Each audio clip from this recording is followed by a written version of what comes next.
आखिर अचानक सबको खांसी जुकाम क्यों हो रहा है?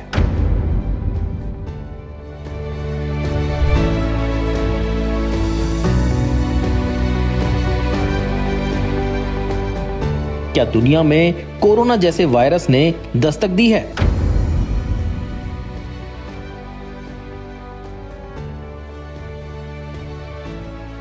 वायरस की वजह से जापान में राष्ट्रीय महामारी घोषित। दुनिया भर में कई दिनों से खांसी जुकाम की बीमारी फैल रही है।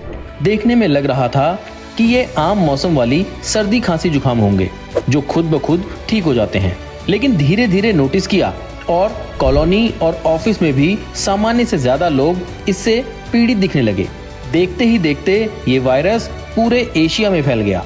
जापान में ये वायरस इस कदर बढ़ा कि जापान ने इसे राष्ट्रीय महामारी घोषित कर दिया। तो क्या कोरोना जैसा खतरा अब दुनिया पर मंडरा रहा है? आखिर क्या वजह है कि जापान में इसे राष्ट्रीय महामारी घोषित करना पड़ा? ये सब समझने के लिए पहले इसके इतिहास को समझना जरूरी है।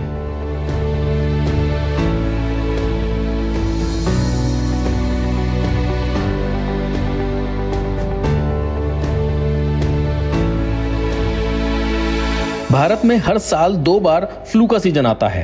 एक ठंड के बाद यानी जनवरी से मार्च, दूसरा बारिश के बाद यानी अगस्त से अक्टूबर। लेकिन इस बार भारत में ये फ्लू कहां ज्यादा फैला, ये जान लेते हैं।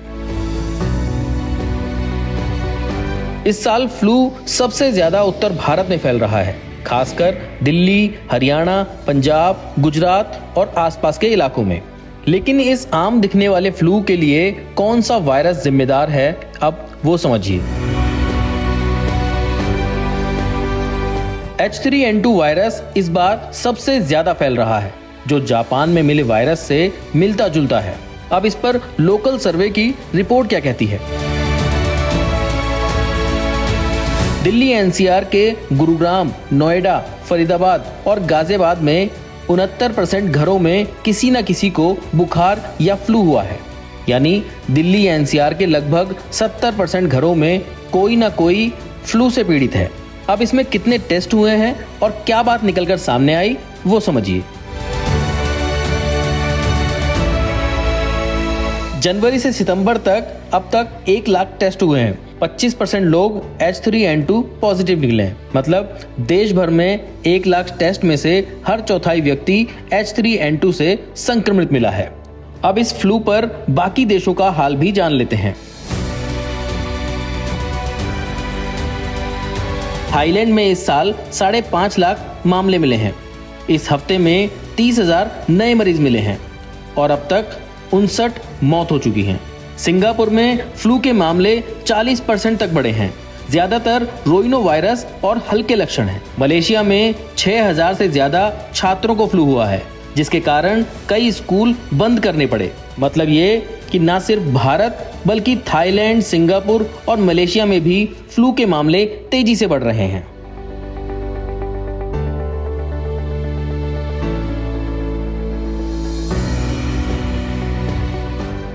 ये फ्लू किस वायरस के कारण हो रहा है, ये जानना भी बहुत जरूरी है। जिसे हम आमतौर पर फ्लू कहते हैं, उसका असली नाम है इन्फ्लुएंजा। ये 4 टाइप के होते हैं, A, B, C और D। टाइप A सबसे ज्यादा खतरनाक होता है। H1N1 और H3N2 जैसे वायरस इसी में आते हैं। H1N1 को स्वाइन फ्लू कहते हैं और H3N2 को Hong Kong flu. Bharat, Japan, Singapore में भी ये वायरस फैल रहे हैं। बाकी टाइप B, C और D सिर्फ हल्का बुखार और खांसी लाते हैं। अब सबसे जरूरी बात कि क्या ये वायरस सच में इतना खतरनाक है कि इसके चलते जापान में राष्ट्रीय महामारी घोषित करनी पड़ी। जापान में आमतौर पर फ्लू का सीजन नवंबर में शुरू होता है, लेकिन इस बार सितंबर के आखिर में ही केस तेजी से बढ़ने लगे। 3 अक्टूबर को जापान सरकार ने इसे राष्ट्रीय महामारी घोषित कर दिया। जापान में हर हफ्ते हजारों अस्पतालों से डेटा लिया जाता है। अगर हर अस्पताल में 1 से ज्यादा मरीज मिलते हैं तो उसे एपिडेमिक यानी महामारी माना जाता है। 22 से 28 सितंबर के बीच 4000 से ज्यादा केस मिले हैं। 29 सितंबर से 5 अक्टूबर तक ये बढ़कर 6000 से ज्यादा हो गए। इस दौरान हर अस्पताल में औसतन 1.56 मरीज मिले हैं, जो महामारी के स्तर से ऊपर है। इसके बाद अब सबसे जरूरी सवाल की ओर बढ़ते हैं कि क्या ये वायरस जानलेवा हो सकता है? क्या ये वायरस कोरोना जैसी तबाही ला सकता है? इन सबको भी समझिए। 1957 में H2N2 वायरस से दुनिया में फ्लू की महामारी आई। 11 लाख लोग मारे गए थे। फिर 1968 में H3N2 ने हांगकांग से फैलकर करोड़ों लोगों को बीमार किया, जिसमें करीब 10 लाख जानें गईं। साल 2009 में अमेरिका से फैला H1N1 यानी स्वाइन फ्लू, जिसमें एक साल में करीब 2.8 लाख मौतें हुई। आज ये वायरस कमजोर जरूर हो गए हैं, लेकिन नए वेरिएंट फिर से एक्टिव हो रहे हैं। जापान में जो फ्लू फैला है वो H1N1 और H3N2 के नए रूप हो सकते हैं।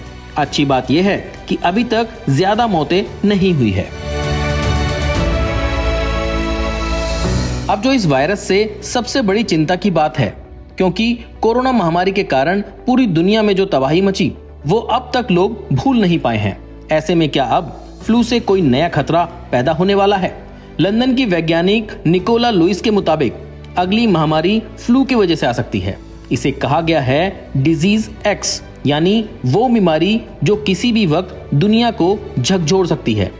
H1N1 और H3N2 जैसे वायरस म्यूटेट होकर नए रूप में आ रहे हैं, जो वैक्सीन और इम्यूनिटी को भी चकमा दे सकते हैं।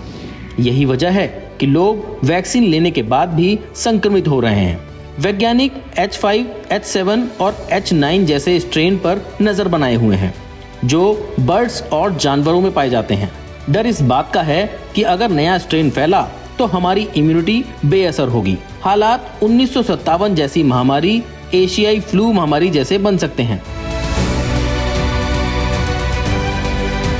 तो ऐसे में जरूरी है कि इस वायरस से बचें, साफ सफाई का ध्यान रखें, कोरोना की तरह ही अपने हाथों को साबुन से धोएं, सैनिटाइजर का इस्तेमाल करें, भीड़ भाड़ वाली जगहों पर जाने से बचें, भीड़ भाड़ वाली जगहों में मास्क पहनें।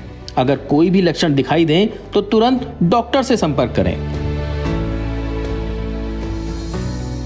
हेल्थ से जुड़ी ऐसी कई और जानकारी के लिए फेलिक्स हॉस्पिटल के YouTube चैनल को सब्सक्राइब करें और अपने सवाल कमेंट बॉक्स के जरिए हम तक पहुंचाएं। और डॉक्टर की अपॉइंटमेंट के लिए दिए गए नंबर 9810455953 पर संपर्क करें।